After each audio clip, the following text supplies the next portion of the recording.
what would the dollar look like in 10 years? A probabilistic view.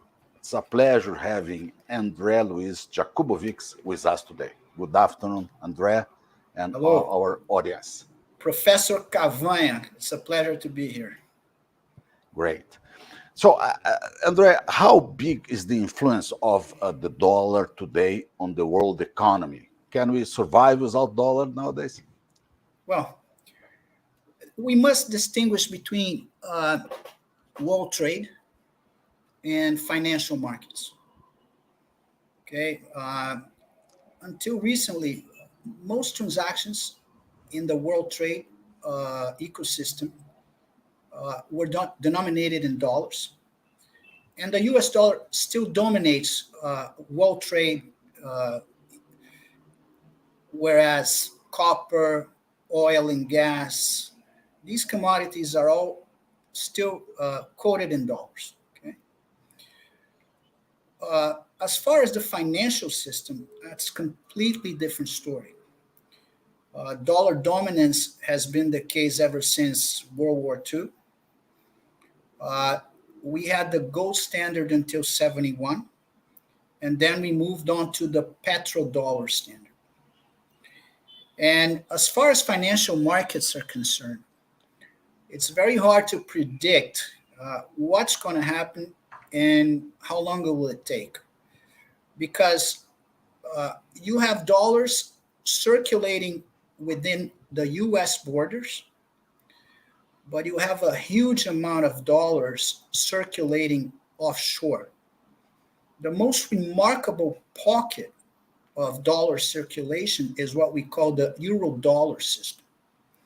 What's curious about it is that during the Cold War, the petrodollars earned by Russia in the oil trade had to be recycled.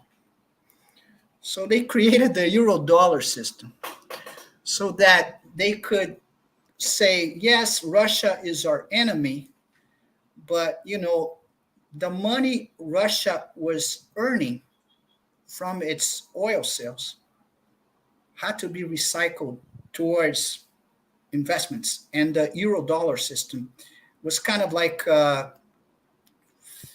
a market to recycle these dollars. Since then, the euro dollar system has grown enormously, and not for the very good reasons. You see, ever since the US did away with the gold standard and they entered the fiat currency system, we all know by now that it is based on debt. So today, money is not backed by gold. Money today is backed by debt. And the biggest debtor in the world today is the US. More than $30 trillion dollars? No, no, no, no, no. The US debt amounts to $31.5 trillion today, roughly 120% of the US GDP. However, the US is running multi-trillion dollar annual deficits. Tax receipts are going down because the economy is shrinking. And debt servicing costs are going up because interest rates are on the rise to fight inflation. But it doesn't stop there. The US owes money offshore. Think about it. The largest holder of US sovereign debt is Japan. They have about 1.1 trillion. China has been reducing its holdings of US treasuries dramatically.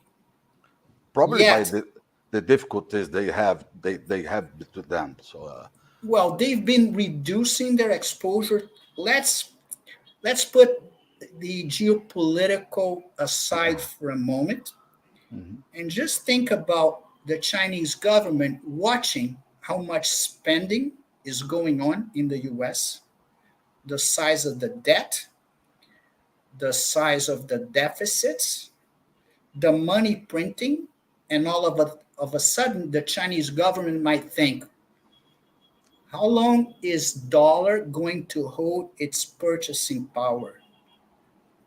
Because it's already degrading year after year. Very fast. So it's been a while now that the Chinese government decided to uh, reduce its US dollar sovereign debt holdings, and they've been buying a lot of gold.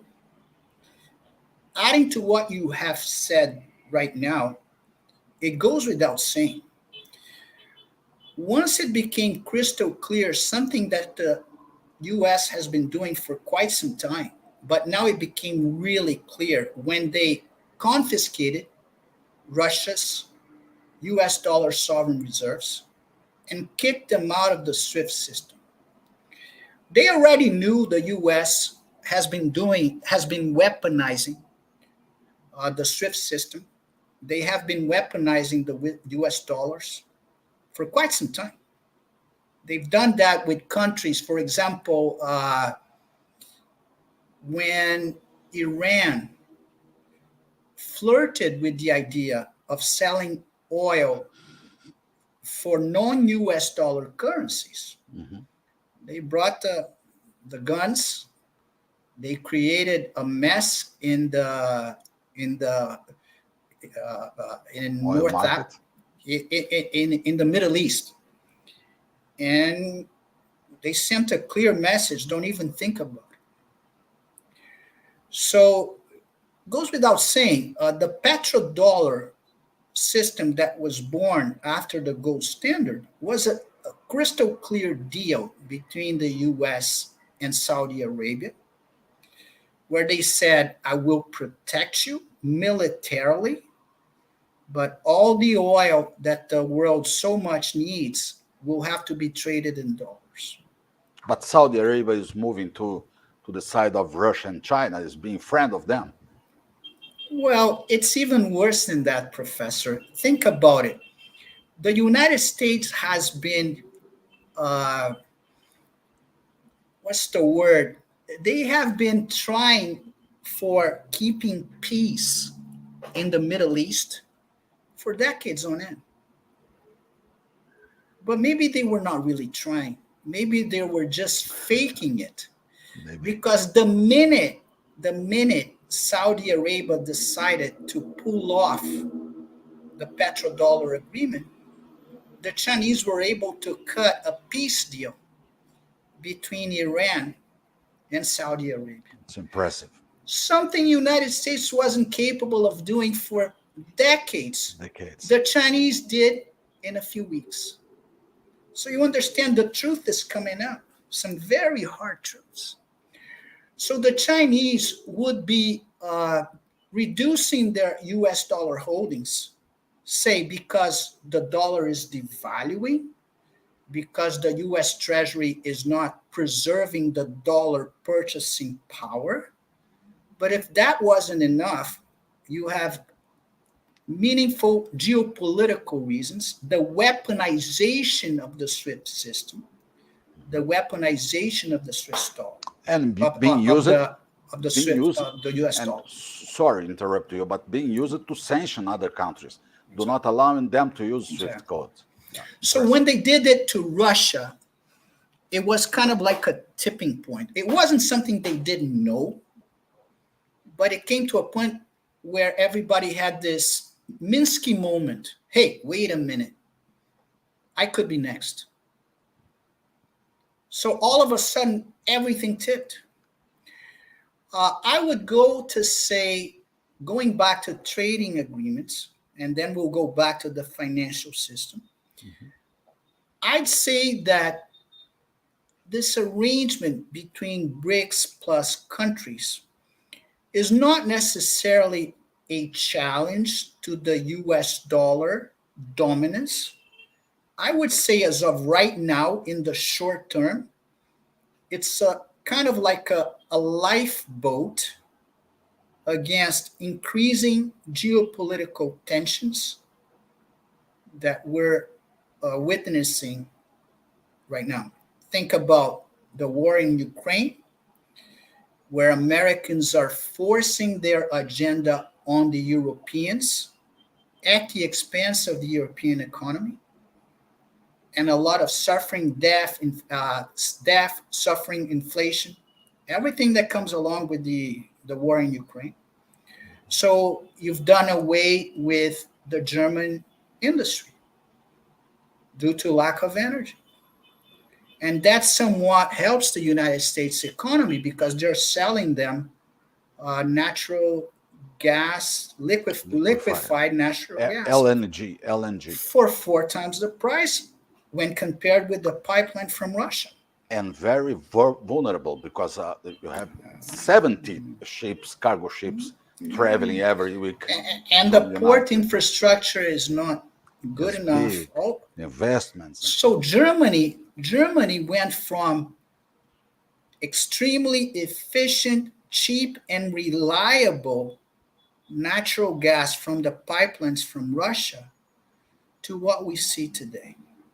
And what's incredible is that the United States did blow up the Nord Stream 1 and 2 pipelines, got to sell them liquefied natural gas for four times the price, and at the same time is inheriting the German companies who have to shut shop in Germany and move to the United States. So the geopolitical game is it's quite tense right Terrible, now. terrible. So the BRICS country, what's let's let's explain what I mentioned about the BRICS countries plus lifeboat. Okay. Plus, you mean the 19 countries that are Yeah, applying to be part of them. the BRICS plus everybody else who are joining in at a very fast pace. Okay, so I say BRICS plus. Here's the thing. Remember, I mentioned the United States is the largest debtor in the world, and financial assets are 80% denominated in US dollars. So now that the US debt has reached a fiscal cliff with tremendous domestic and offshore implications, uh, let me try and explain. I mentioned 31 plus trillion dollars in debt. That's 100 plus percent of GDP. I mentioned debt servicing costs being four times higher now that interest rates are closer to five as opposed to zero. I mentioned the government deficit increasing year after year, and now it's north of $1 trillion per year. And I mentioned tax receipts going down because economic activity is going down because they had to raise rates to fight inflation. So that's a perfect fiscal storm for the United States. How big is the market of the BRICS in terms of comparing to the world? Mhm. The conventional BRICS, not the BRICS Plus. BRICS Plus is another thing. Well, 30%. there are different metrics through which you can address this issue. One of them would be these these trade agreements being done amongst the BRICS. They represent more than 50% of global trade. You could say that the GDP of all those countries combined might be larger than that of the United States, Yeah, probably. or maybe Maybe equivalent 30. to the 30. entire Western country's economy. Think of the world in terms of two blocks: United States and Western Europe that has been captured a hostage to the United States and everybody else. Yeah, that's That's the right. world we live in. So let me go back to this lifeboat theory. Because if you look at the trade agreements that are being done in a hurry, they basically include uh, basic necessities, basically food and energy, which both of which are a matter of survival, national security for all these countries. Mhm. And some Western countries are kind of worried and trying to keep,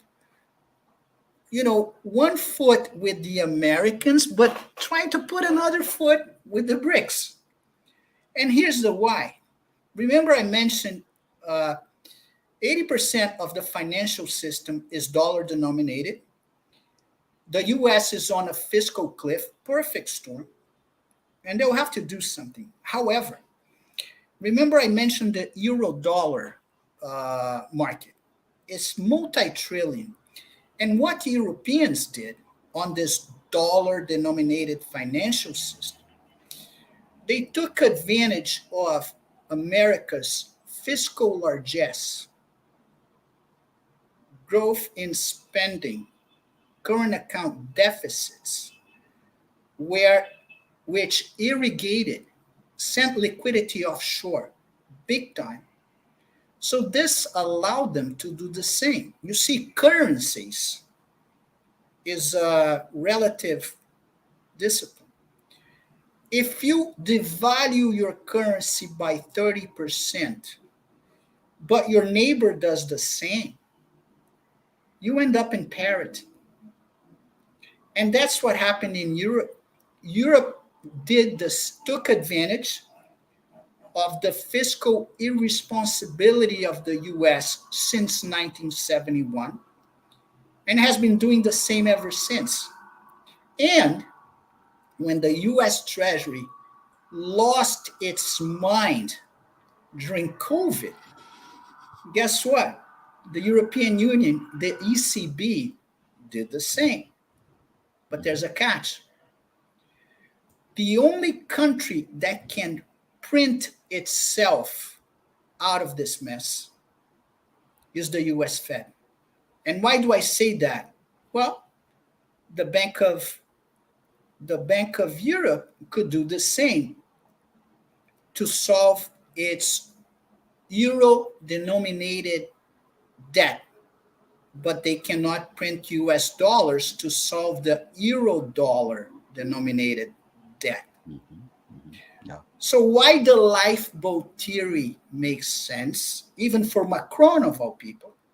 Hmm? You see, France, in my opinion, France was in on it in the war with the war in Ukraine against Germany's best interest. Because if you go back to World War II, France was very worried about Germany's dominance in the European continent. And once France saw Germany uniting with Russia, by one hand, having access to cheap, reliable energy for its industrial powerhouse The natural gas from from through Russia, pipelines. Yes. cheap energy, reliable to preserve its industrial powerhouse that is Germany That's the best one in Europe, no? by far. 50% of Germany's GDP was export based to the entire European continent and around the world, and high value added items, Mhm. high tech items. So when France saw Germany and this love story between Germany Russia. and Russia being one of the largest commodity powerhouses in the world, Mhm. they got scared. So when the 2014 coup d'etat engendered by the US in Ukraine, so to allow NATO to advance against Russia's borders, the French thought the best of all worlds. Uh, they liked it, the fact that the pipelines were blown up. They liked it, the fact that Germany lost its potential to become an economic and who knows a military threat for France. Yeah. But now things kind of backfired because what the US is about to do under the Biden administration, and not because of Biden, but because of the US Fed, that has nothing to do with Biden. The US Fed has nothing and wants nothing to do with the US Treasury. And I will explain why. Look, the US Fed is privately owned by the American banks. That's not the case with the Bank of England or the Bank of Europe and the Bank of England. So for them to step away from this fiscal mess in Europe, they're going to print all euros in the world, and they will going to force Europeans to replace their money with a programmable central bank digital currency, which is something we call a bail-in. You know, the taxpayer, the populace that is suffering about with inflation, war, and all sorts of problems, they're going to have to keep their money hostage to central bank digital currencies. They'll be subjected to credit scores. They will be subjected to financial repression by having to keep their money at lower rates than the inflation rate to help pay for this, to plug in this fiscal hole. But that is for euro denominated debt. The central bank of the United States, the US Fed, doesn't want that. The problem when you adopt a central bank digital currency, the businesses, the business model for the banks is over.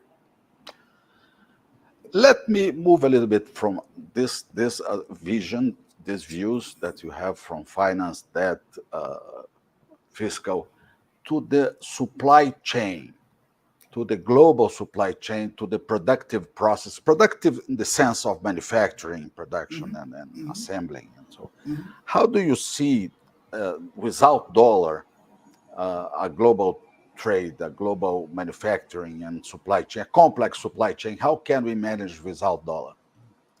Or Well, without dollar? No, with dollar and other currencies. no, it's a good question. I don't see a difficult here. You see, the world was exceptionally globalized, and the pandemic brought a rude awakening to the vulnerabilities. Say, for example, if uh, 90% of all rare earth materials are mined in China, how can you build batteries in your own country? So there's an ongoing de-globalization of supply chains that is going to cost a lot of money. It's going to be inflationary. It's going to be gradual, Mhm. and it's going to be something between.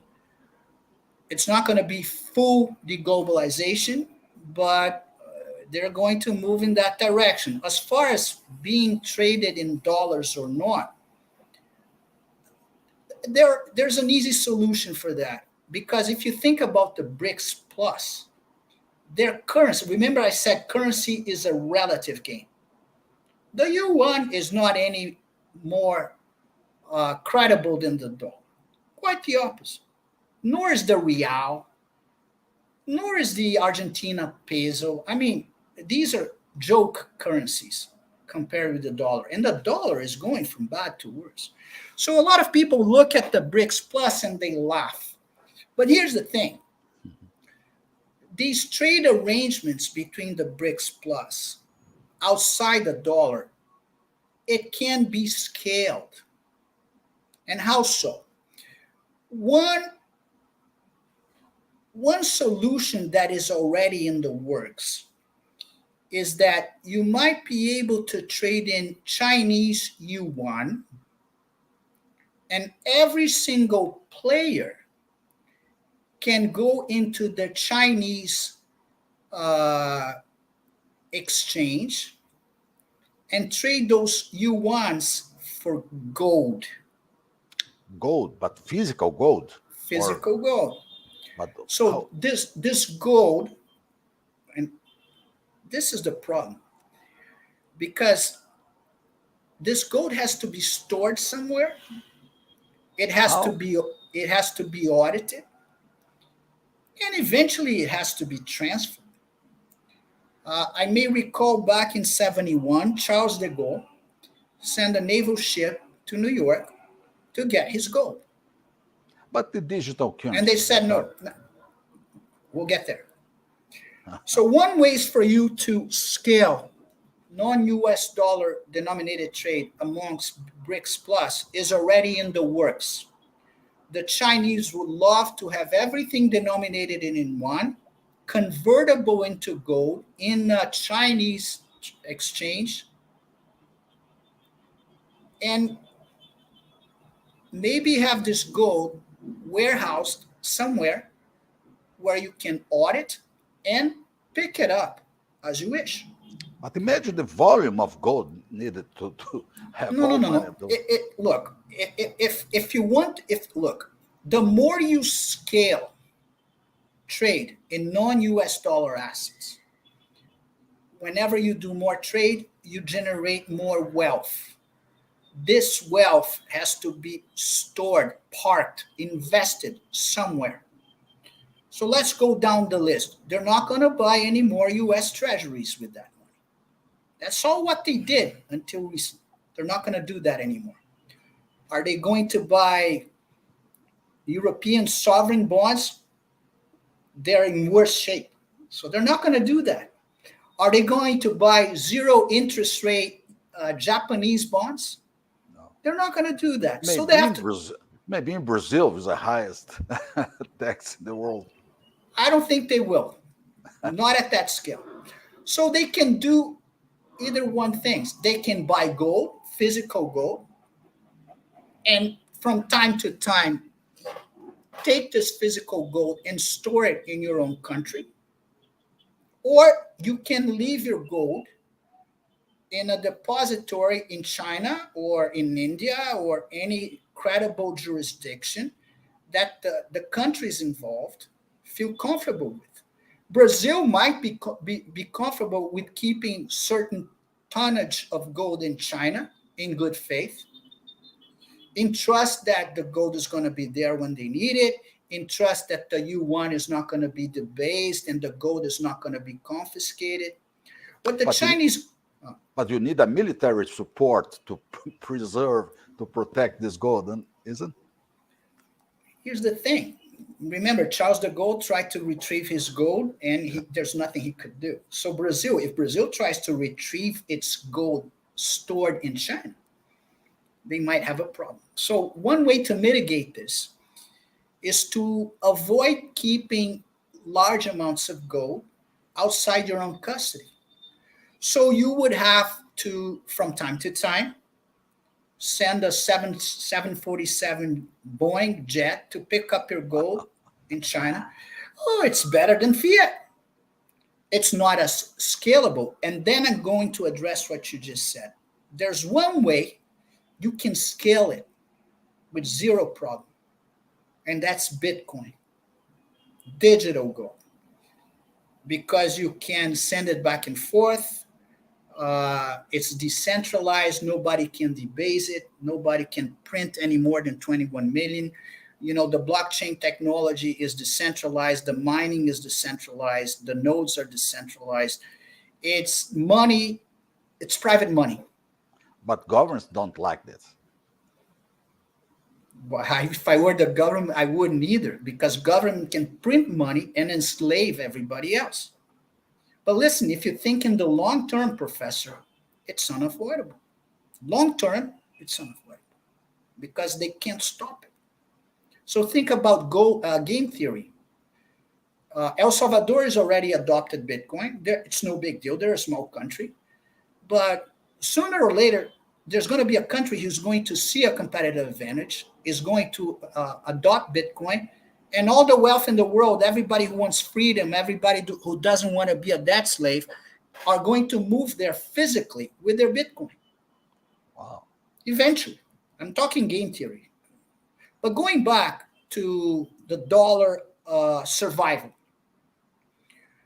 so I do believe that United States have a few options ahead of them because they have this perfect storm in terms of this fiscal cliff. So here, what's going on with the dollar? The BRICS Plus and even the Macrons, they realize that sticking with the dollar might be a death wish. And this is the time I want. This is something I want to go back. How is a death wish for you to stick with the dollar? Here's what the U.S. Fed, who does not want to get rid of the banks, unlike the Bank of England does, unlike the Bank of Europe does. They want to preserve dollar dominance and avoid central bank digital currencies that would simply run the banks out of business. So here's what the US Fed can do, and they're the only one who can do that. Remember, they're the largest US dollar debtor of the world. So here's what they can do. And let's forget about the real economy for a second, because the real economy is going to be what we call collateral damage. They would have to raise interest rates a lot higher for much longer, just enough to destroy the yen, the dollar, the British pound. And how do they do that? Once you raise rates, you kind of suck up all the global liquidity. So all these offshore dollars, Will be they come captured. onshore. They come onshore. And that would cause a huge US dollar squeeze. That would bring the dollar FX rate up. The dollar would appreciate tremendously against the yen, against the British pound. I'm not even going to mention emerging market countries that have dollar debt because those are going to be devastated. So once you do that, the exchange rate goes through the roof, Mhm. the dollar appreciates, and then what do? You print those dollars. You print dollars so the exchange rate goes back to average, and those printed dollars you use to buy your own treasuries Mm. at the expense of the Bank of England, at the expense of the Bank of Europe, the BOE, at the expense of the Bank of Canada, Australia, everybody. How can those non-US dollar, how can these countries mitigate this problem? There's not much they can do, but I'll give you the example in Japan, which applies to everybody else. The only thing Japan can do under this scenario, and that's my base case, they will raise rates, bring those dollars home, appreciate the dollar. There's going to be a monumental US dollar squeeze. They will have then the ways to print these dollars to buy their own debt. Everybody else cannot do that. Nobody else can do that. How can Japan fight this? Japan is sitting on 1 trillion US dollar sovereign debt. Japan is going to sell these treasuries, putting pressure on interest rates in the US, get these dollars, sell these dollars to buy the yen to protect its own currency. But if you look at the size of the debt to GDP in Japan, about 250%, 1 trillion US dollar sovereign debt that they hold is not enough. It can buy them time. It can buy them time until the US Fed decides to lower interest rates, and that's it. Uh, I say Japan has about $1.1 trillion in US sovereign debt. China has about 800 billion. They've been reducing. But then you have holdings from the Cayman Islands. Cayman Islands being a fiscal paradise, it's kind of like what you might call recycled money. But it's rejected nowadays. Now, some Well, people but are not. Cayman Islands is still a jurisdiction that holds multi-billion amounts of sovereign U.S. debt, and nobody says a word because you know what? They need the Sure, money. sure. Hmm? A hidden process. Exactly. So you understand my point? Europe is in dire straits because Europe and England, they have already admitted that they're going to print money and they're blaming inflation on Putin. So they're telling their populace, you have to be poorer, you have to understand there's no other way. We're going to print because otherwise everything is going to fall apart. But that doesn't mean that Jerome Powell is not out to get them. So let's talk about the world with dollars or how this is going to play out. It's kind of easy to understand. If the United States continues to spend money like there's no tomorrow, More than make products. what's going to happen? The debt servicing costs of the US dollar debt, first, it will up the entire military budget. It will up all of the unfunded liabilities, social securities, and everything else. They will have to print, and hyperinflation will be just around the corner. And that's when hell is going to break loose. Yeah, that's a big problem for them. What else they can do? What I think is going to happen. I think the United States is entering, it's already into a stagflation economy, high inflation, low growth. It's already there. And I'll tell you why this hasn't broken yet. The money printing is concentrated in between the ultra rich and the very rich. And everybody else in the United States is very poor and under tremendous stress. So you already have a big recession with inflation between the lower middle class down. The middle class still has some reserves, but the higher middle class and the ultra rich, they have a ton of money. Trillions. So for them, for the US Fed to break the inflation, while all these people still are sitting on a ton of money. So you think about it. Uh, Restaurants, hospitality, entertainment industry, they're not in recession because the upper middle class and the ultra rich, they're sitting on a ton of money and they're still making money in the stock market. They're still making money buying treasuries. So for them to break the the back of inflation, you understand the kind of damage they're going to have to do? They're going to have to take that lower middle class down and put them into misery before the upper middle class stops spending. Not to mention the war they've declared on food and energy, which makes the task even more difficult.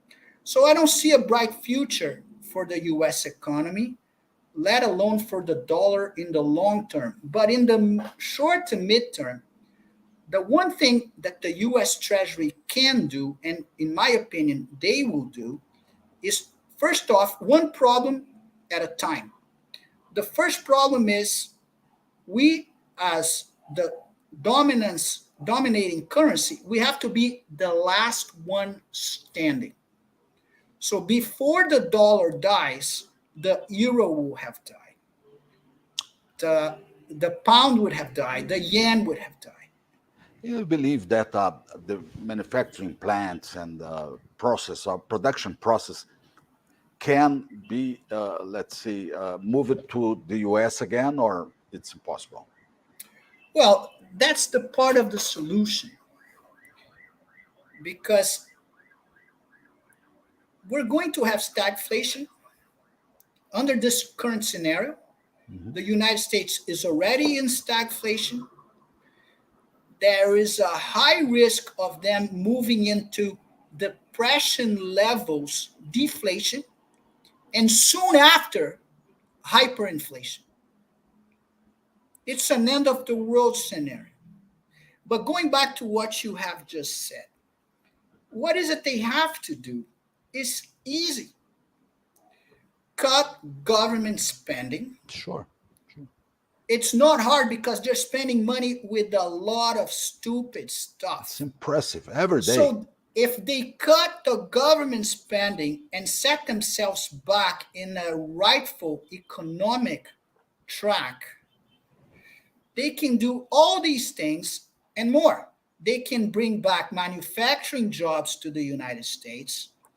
They can develop energy independence, food independence, rare minerals independence, do away with this ESG insanity, do away with this renewable insanity, and take care of its future. So they can bring back manufacturing, they can have a thriving economy. I posted today on my LinkedIn page that the United States has a unique advantage on the global stage. First off, geographically, they have Canada up north, they have Mexico, South. Mexico and a huge desert in between them, and then they have the oceans. Two oceans. And everything they need to survive and thrive, they have it on shore. No other country has that. Germany has Russia in one side, France in another side, the Balkans. I mean, Europe is a geopolitical mess. The United States is not. China is a geopolitical mess. I tell you why. China. If you park your navy at the China Sea and you block everything, it's game over for China. They don't have Yeah. energy. Japan is a nightmare. I'm talking geographically. So the United States, at the press of a button, can restore what made it great to begin with. When the United, you said something very important, Professor. When the United States decided to become a debt-based economy, printing dollars and buying stuff from offshore, meaning sending the high-paying manufacturing jobs abroad, that was a kiss of death. And now the musical chairs are about to stop. So are we going to have a world without a dollar? No. Is the dollar going to die? No. But maybe yes. If the United States continues in this suicidal path, which appears to me to be intentional, I'm not going to go into conspirational theories here, but you know what the US government is doing is so stupid. It has to be intentional. In conclusion, you see that they have hope. They have a chance to recover this situation. Well, the way I see it in practical terms, I'm not too optimistic, and I'll tell you why. I don't like what happened in the last presidential election. I don't think Biden had 81 million votes. My eyes didn't see that. I didn't like what happened in the midterms elections. I thought they would might fix it because it's an existential threat. Your electoral system is a matter of national security. Yet, as I have seen around the globe, the people are not capable of fighting it. The military is not capable nor willing to fight it. So we have a problem on a global scale. The owners of the money in the world captured the legal system, captured the electoral system. And from what I saw in the last presidential election and in the midterms in the US as of recently, I don't know. I'll tell you what, next presidential election, what they have to do is try to restore electoral integrity within certain electoral colleges. So if you look at the electoral map in the United States, they have to go all in trying to fix the electoral process in places like Georgia, Wisconsin. I can think of the Carolinas, Virginia. Those are red states by far. And still, they vote blue. So if they cannot do that, The final thought, please. A short phrase. Dollar in 10 years will be 80% of the world trade. Yes or not? I'd say in 10 years from now, the world trade is going to be based either in Bitcoin, gold, or in a restored version of the US dollar. Either they go back to fiscal responsibility, which I might be wrong because I think they might have passed the point of no return. They lost their credibility as a fiat currency. So if the Americans are smart about it, as it appears the Chinese are, and also the Russians became the second largest Bitcoin miners in the world Wow. in a hurry. So either the United States goes back to the gold standard or they adopt Bitcoin together. And by doing so, by definition, they go back into the path of fiscal sustainability. And we can have a dollar backed by gold. We can have a digital currency on a layer of Bitcoin, or a digital currency that is what we call a stable currency, say backed by dollar, that happens to be backed by gold. By gold, yeah. So the largest holder of gold in the world by a lot, believe it or not, it is still the United States. Okay. Even though people think that China is hiding their gold stash. Yeah, they are coming. Maybe China is going to pull a fast one and say, hey, wait a minute. I have 100 times more tons of gold than you might have thought. Yeah. I have 10 times more gold than the United States. I'm going to be the global reserve currency from now on. They can pull that. I don't think so. Yeah. I think they don't have that much gold. No. They don't. Sure no. So the United States, they still, their destiny and the destiny of the US dollar as a currency still belongs to them.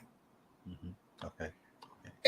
And at the stage we're in today, a lot of people are still in denial because the consequences of a debt default, the consequences of hyperinflation in the US, the consequences of an enormous US dollar squeeze are mind-blowing. And why am I saying that? If the US were to go back to the gold standard, and by definition, restore its fiscal responsibility, I'd say if they were to do it by now, before all these things happen, we could go back to a dollar reserve currency system without many problems. If they decide to cut government spending in half, yeah. Okay, restore their fiscal sustainability, people would love to hold dollars. Yeah, that's right. Okay. But they need to restore the electoral system because those people who are sitting there, they're up to no good, Professor. Great. Yeah. Andre Jakubovic, thank you so much for this nice conversation today. It was a pleasure for me. Likewise. Talk to you soon, Professor. For sure. It's a pleasure. Bye-bye. Bye-bye.